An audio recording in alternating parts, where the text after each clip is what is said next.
Greetings! Welcome to This, That, and the Other, where I react to, respond to, comment on, question, or otherwise propound on whatever I find of interest on any given day. Now, today's topic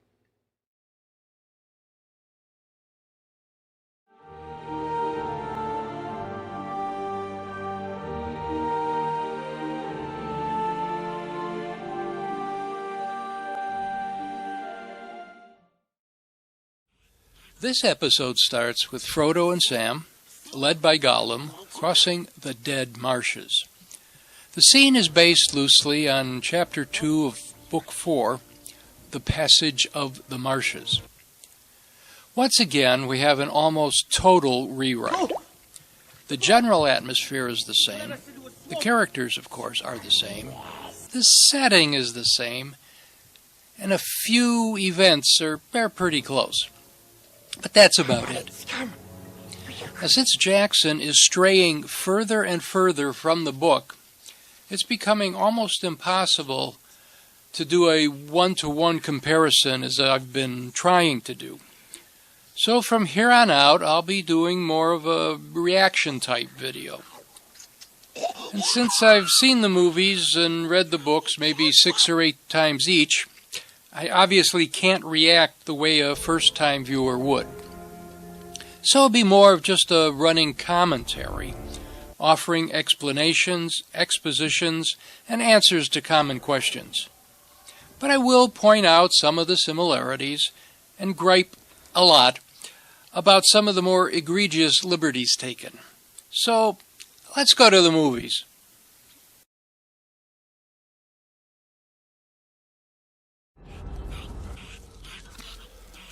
I don't know if there's a wizard involved or not, but we're certainly off to see somebody.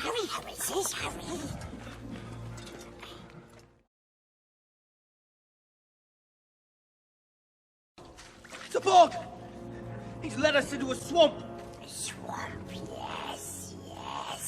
Most perceptive of you, Sam. Safe paths.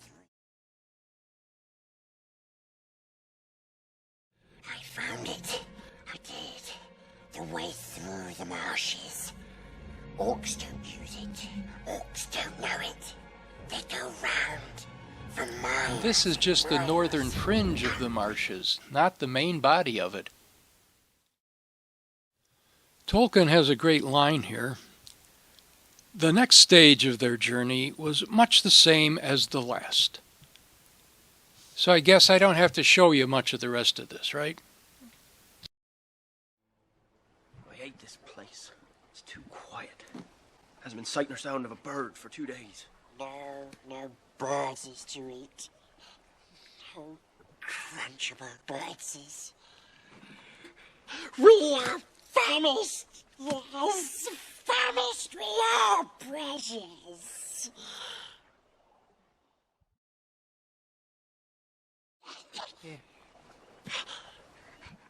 What does it eat?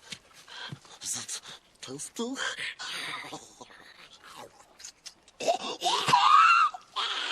It tries to choke us! We can't eat horrid food! Actually, it's elf food, and that's what he has trouble with. Well, starve then. Good riddance. I don't know if you're familiar with the phrase drama queen, but boy, is Gollum got it down pat.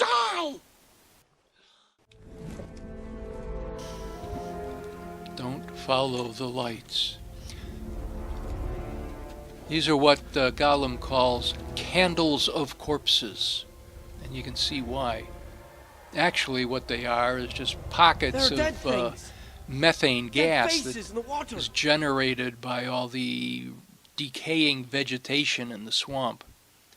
Of course, the mystery is how they all got ignited.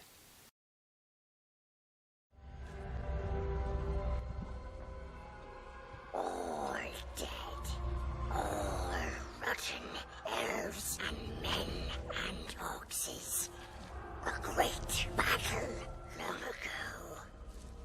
The Dead Marshes. Yes, that is the name. Yes, great battle long ago, all the way back in the prologue. Remember that? Okay, ladies, I know you get squeamish about this, but relax. It never really happened. Remember, when I say happened, I mean in the book, which is reality. The film is just a fictionalized version of it. Follow the lights. I guess he told you. Are you all right?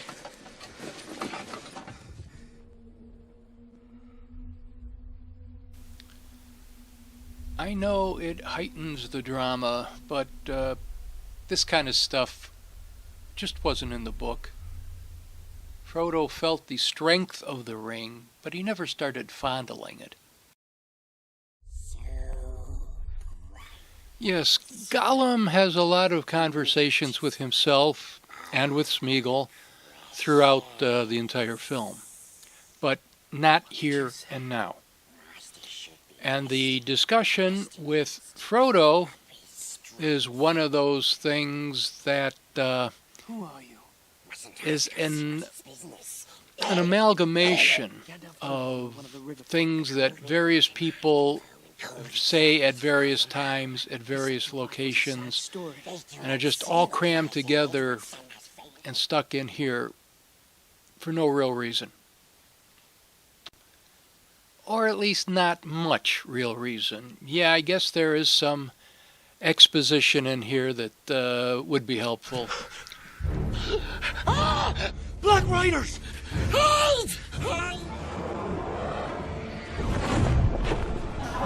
Another strike against most of the reactors who don't know what they're talking about. These are not dragons. Repeat, not dragons. In Middle-earth, dragons were very specific species. And as far as I know, the last one died about 60 years ago during this little fracas up north over a mountain full of gold. These things Tolkien never calls anything other than beasts, or flying beasts, to be more precise. Occasionally, there was a reference made to the Nazgul that were riding them as fell riders, with a rather antiquated meaning of the word fell to mean things like evil, malevolent, yucky, nasty, that kind of thing. And because of that, a lot of the commentary that grew up around The Lord of the Rings started referring to these beasts as fell beasts. Tolkien never did, but everybody else does. Tolkien also emphatically denied that they were anything like a pterodactyl or other prehistoric pterodons or any of that kind of thing. Although he obviously described them very much as such. What's portrayed here is pretty close to what he's got described in the book.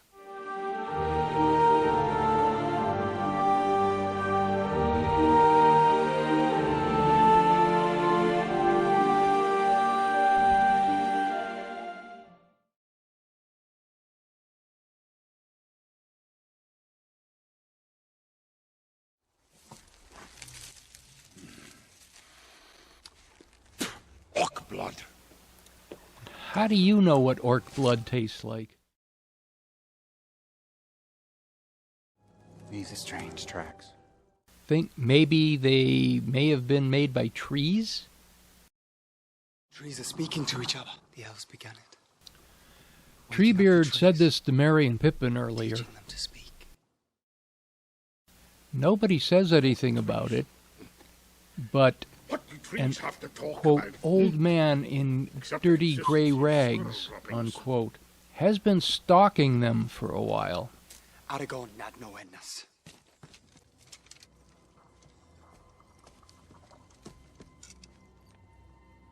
Mankini. And it is Gimli The White Wizard. that comes up with preparing everybody to fight the White Wizard before he has a chance to Put a spell on us. put a spell on them.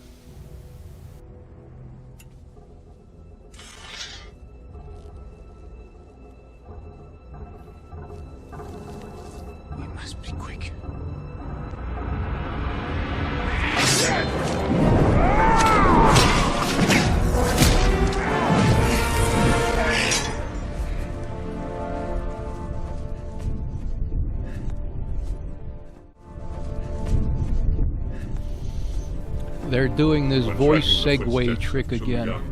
Starts off with Saruman's voice, but gradually becomes Gandalf's. They met someone they did not expect. Does that comfort you? Who are you? Show yourself! Sorry to keep stopping and starting like this, but this whole scene is just far too long of a clip to make it past YouTube censorship.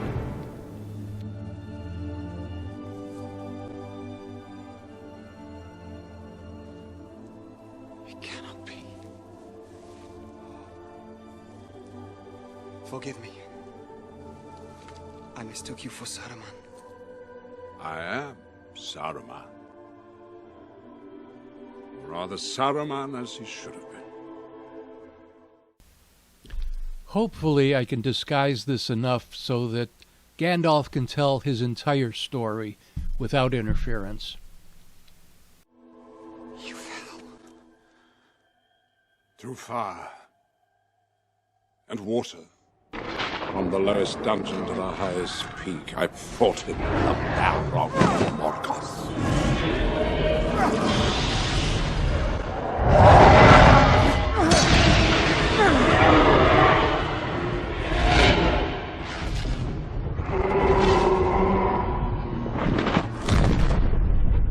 Until at last I threw down my enemy and smote his ruin upon the mountainside.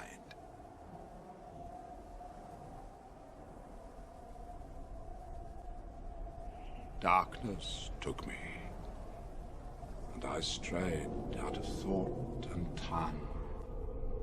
The stars wheeled overhead, and every day was as long as a life age of the earth. But it was not the end. I felt life in me again. I've been sent back until my task is done. Gandalf? Yes. That was what they used to call me. Gandalf the Grey. That was my name. Gandalf. I am Gandalf the White. And I come back to you now. At the turn of the tide. Actually, while he was, quote, dead, unquote, Galadriel sent Gwaihir, the Lord of the Eagles, out to look for Gandalf because she was a little suspicious. It was Gwaihir that found him, took him back to Lorien, get kind of rejuvenated, and sent back to look for the company with messages for them. One stage of your journey is over. Another begins. We must travel to Edoras with all speed. Edoras? That is no short distance. A thing is about to happen that has not happened since the elder days. The Ents are going to wake up and find that they are strong. Strong? Oh, that's good. So stop your fretting, Master Dwarf. Merry and Pippin are quite safe. In fact, they're far safer than you are about to be. During the time, the previous night, when Legolas was noticing this old man in the shadows, their horses wandered off. And the discussion was that the horses did not sound like they were terrified, but like they had come across, quote, an old friend. So now, when Gandalf calls Shadowfax, it's actually all three horses that return to the group. Shadowfax is the lord of all horses. Notice how Legolas and Gimli bow when Gandalf says Lord of Horses?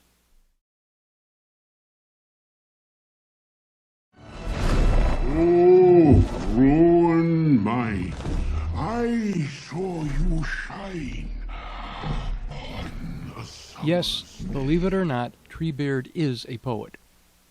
Sort of. But as I explained before, the entire Fanghorn sequences have been totally rewritten from A to Z. Some of the dialogue is the same, but in totally different places, but a lot of it isn't. The events are slightly different and in different locations and at different times and in a different sequence. There's just no way to simply describe the whole mishmash. Peter Jackson obviously doesn't believe in the old saying, if it ain't broke, don't fix I it. told Gandalf I would keep you safe, and safe is where I'll keep you. But he didn't tell Gandalf anything, since he didn't talk to Gandalf.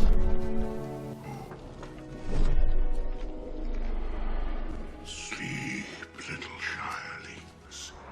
Heed no nightly noise. Sleep till morning light. The veiling shadow that glowers in the east takes shape.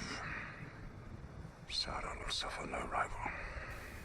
From the summit of Barad-dûr, his eye... Another of those sequences where sentences are taken from all over the book and kind of assembled into one scene which didn't actually appear in itself. He will use his puppet Saruman to destroy Rohan. His comment about Sauron's puppet Rohan Saruman obviously is nonsense, since Saruman was in this for his own mind ends. is enslaved. It's an old device of Saruman's. His hold over King Theoden is now very strong. Sauron and Saruman are tightening the noose. And that's nooses. Each one had his own. He's not alone. Sam went with him. Did he? Did he indeed? Good. Yes, very good.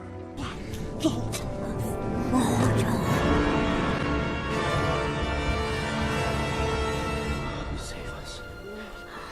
The Black Gate sequence is mainly as written, except there are a lot of extra scenes added to it. The ones that are there are dragged out a lot longer. Master says to show him the way into Mordor. So good Smeagol does. Master says so. I did. I particularly like Gollum's, well, you told me to bring you here, so I did. And Frodo's kind of reluctant, I did.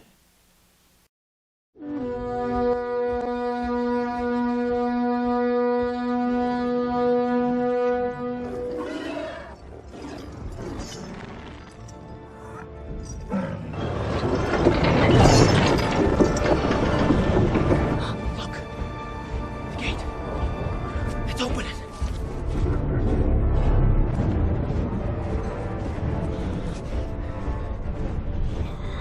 I can see a way down.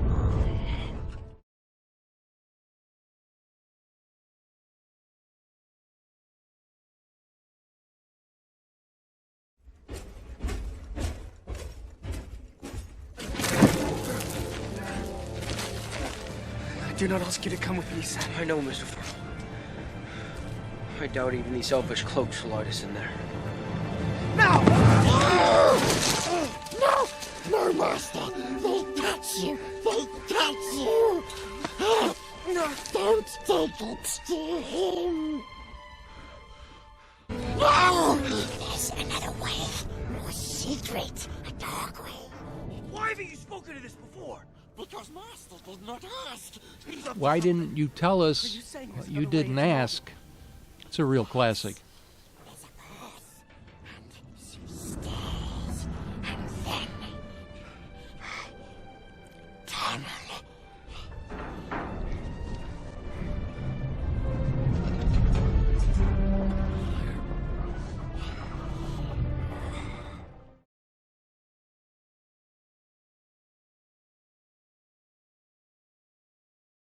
Loveliest dream last night. There was this large barrel. Now, full of one of the pipes. biggest differences is in the description of Treebeard's home, Welling Hall, I'd give anything which to is know what the road actually, told me. although it's open air, it's more of a house than a field. And there's more or less an explanation of the stuff they're drinking in the book. And there's absolutely no argument about height. Near the end of the whole saga, there is a comment that the both of them were larger than your typical hobbit, probably from the Entdrafts.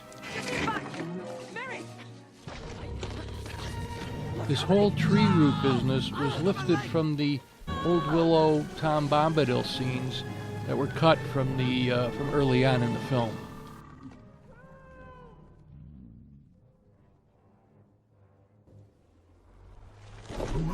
Treebeard comes along and solves the issue with exactly the same words that Tom used. Drink water. Go to sleep. Away with you. Come. The forest is waking up. It isn't safe. There are too few of us now. Too few of us ents left to perish. We no endings for a terrible long count of years. Why's that? We lost the Entwives. Oh, we cannot find them. What do they look like? I don't remember now.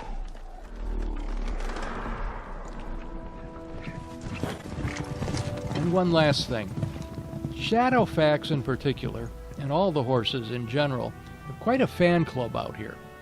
It seems that all the millennial teeny boppers, as I call them, have a fondness for horses, or horsies, as they like to call them.